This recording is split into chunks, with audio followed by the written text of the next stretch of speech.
What if I told you the smartest car decision you could make this year is buying a car that looks completely boring on the outside? No, I'm not joking, because while everyone else is out here flexing on their car payment, there's a quiet group of people driving this, the 2026 Subaru Forester, and they're sleeping very well at night. Stick around, because by the end of this video, you're going to understand why.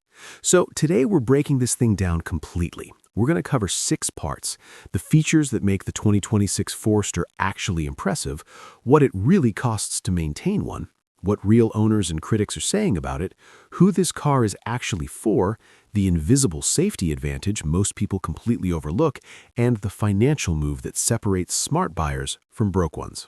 Let's get into it. Part 1. Incredible features. Okay, so the 2026 Forester isn't trying to be flashy, and that's actually the point. What Subaru did with this generation is double down on what matters. Let's walk through the highlights. First, the engine. You've got a 2.5-liter boxer engine, which is unique because of how the pistons move horizontally instead of up and down. That lowers the center of gravity, gives you better balance, and honestly, it's one of the reasons this thing handles so well on slippery roads. Paired with Subaru's legendary symmetrical all-wheel drive, this isn't just a badge, it's a real system that's always active, always distributing power. Then there's EyeSight 4.0, Subaru's driver assistance suite, and in 2026, they've pushed it further. You've got pre-collision braking, adaptive cruise control, lane centering, and even a new wide-angle camera that detects pedestrians and cyclists at intersections. In plain English, the car is watching out for you even when you're not paying full attention. The interior got a meaningful upgrade too. There's a larger touchscreen, wireless Apple CarPlay and Android Auto, and something that sounds small but matters every day: improved visibility. The Forester has one of the best sightlines of any SUV in its class. You can see where you're going. Simple, but underrated. And then there's the ground clearance, 8.7 inches, which puts it ahead of most competitors in this price range. You're not buying a truck, but you can confidently handle light trails, snowy roads, or flooded streets in a way that a regular sedan just can't. Part 2, maintenance costs. All right, let's talk money. And I mean the real money, not just the sticker price. The 2026 Subaru Forester starts around $30,000, which for a fully AWD compact SUV is genuinely competitive. But what about keeping it alive? According to RepairPal data, Subaru Forester owners pay around $632 per year in maintenance on average. That puts it right in the middle of the pack. Not the cheapest, but nowhere near the nightmare costs of luxury brands. Major services like timing chain inspections, brake jobs, and fluid changes are pretty standard and don't require dealer-only parts.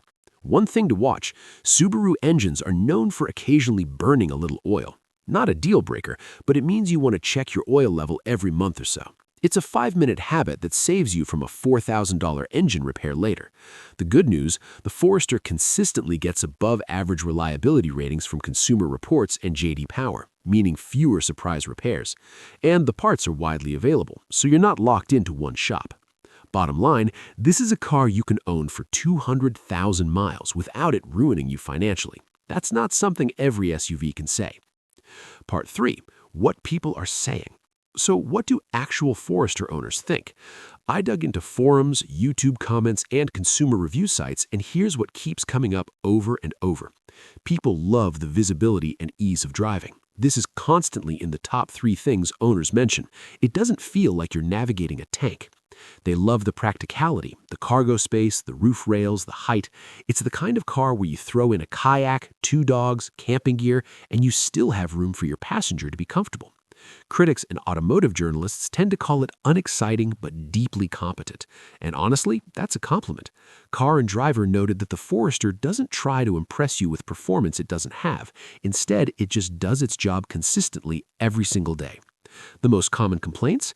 The CVT transmission isn't the most exciting to drive. It's smooth but not sporty, and the base audio system is just okay. Neither of these are deal breakers for the target buyer, but worth knowing. One thing that keeps showing up in long-term owner reviews: people buy it for the safety features and end up staying for how reliable and low drama it is over the years. Part 4. Who this car is actually for. All right, let's be honest about who the Forester is built for, because it's not for everyone. And that's okay. This car is for the person who needs all-weather confidence without going to a truck. If you live somewhere that gets real winters, or you drive on roads that aren't always perfect, this is basically your answer. It's for families and outdoor people, hikers, weekend campers, people who need cargo space and don't want to pay for a full SUV. It's for the practical buyer, the one who does the math, thinks about total cost of ownership, and doesn't make decisions based on what looks cool in the driveway. And honestly, it's for people who value safety above almost everything else. Which brings me to the part that I think is actually the most important segment of this video. Part 5. The value of invisible safety. Here's something most car conversations completely skip over.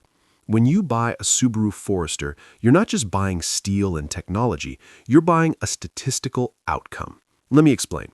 The Insurance Institute for Highway Safety has consistently rated the Subaru Forester as a top safety pick plus, their highest designation. That's not marketing. That's a result of real crash tests where they simulate the most common types of accidents people actually get into. The eyesight system has been shown in independent studies to reduce rear-end crashes by up to 85%. Think about that. Most accidents aren't dramatic. They happen at intersections, in parking lots, at slow speeds when someone's distracted for 2 seconds.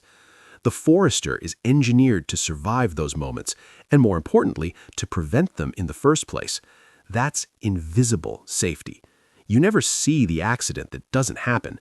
You never know about the pedestrian the car detected while you were checking your mirror, but it's there, working every single drive. So when you're comparing cars and someone says, "Oh, but this one looks way cooler," you have to ask yourself, what's the cost of a single bad accident?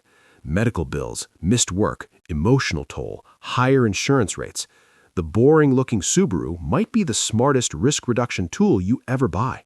Okay, final part, and this is where I want to challenge the way most people think about cars. There is a cultural obsession with spending as much as possible on a vehicle. Big payment, big rims, big statement. And look, I get it. Cars are tied to identity. But financially, that move is quietly destroying a lot of people's net worth. Here's the real flex. Buy a reliable car at a reasonable price, keep your monthly payment low, and redirect the difference. The Forester at $30,000, especially compared to a $55,000 luxury SUV, frees up anywhere from $400 to $700 a month depending on financing. What do you do with that money? You max out your insurance coverage, not the bare minimum, real, comprehensive coverage that protects you, your family, and your assets. And then you put the rest into investments, an index fund, a Roth IRA, real estate, literally anything that compounds over time. A $500 a month difference invested consistently over 10 years is over $85,000 in additional wealth, depending on returns. The flashy car? It's a depreciating asset that loses value the second you drive it off the lot. The Forester is rated to last 200,000 miles. You could own it for 12 to 15 years. That's 12 to 15 years of low payments, low maintenance, high safety, and money going somewhere better than a car that impresses people at red lights.